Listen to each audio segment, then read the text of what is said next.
Good morning. My name is Jan Bearden, and I want to welcome you back to Morning Reflections produced by Raising Dreamers Ministries. This week, we are looking at portraits of individuals in the Bible and the stories they tell. Today, in 2 Samuel 17, we are introduced to a man named Barzillai.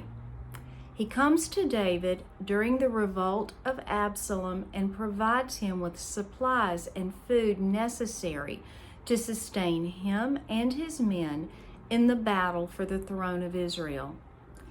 After Absalom's death and David's restoration to the throne, David sought to reward this man for his kindness and generosity. He offered for Barzillai to come back to Jerusalem with him and be fed at the king's table for the rest of his life. However, we find that Barzillai, rather than joyfully going on to fill his place at the king's table and enjoy his blessings, said no. His excuse was that he was too old and wanted to die at home. He didn't want to leave his comfort zone. That sounds so foolish to us today until we look more closely at the life Barzillai lived.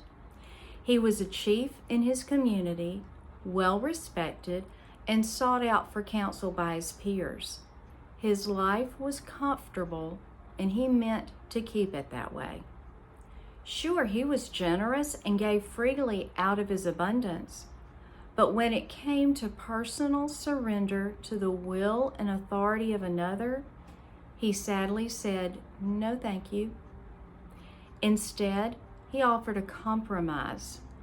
He went with David as far as the Jordan and then said, "I'm going home. Let someone else take my place at your table. Here, take my servant Chimham and do unto him what seems good to you." So David didn't push Barzillai further, but took Chimham back to Jerusalem with him. Later, we find that David gave a portion of land in the city of Bethlehem to Chimham.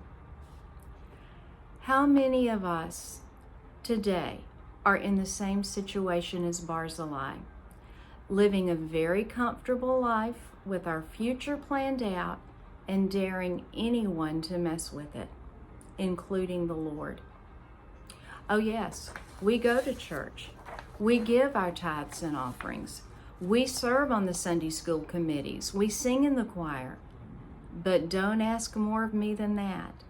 Please don't ask me to leave my comfort zone. Like Barzillai, we say this far, but no further. Oh, and the property which David gave to Chimham, well, he built an inn on that property. In Luke 2, we find that Mary brought forth her firstborn son and laid him in a manger. The Lord Jesus was born in a stable belonging to the inn in Bethlehem. The name of the inn? Chimham's Inn. Let no man steal your crown. See you tomorrow.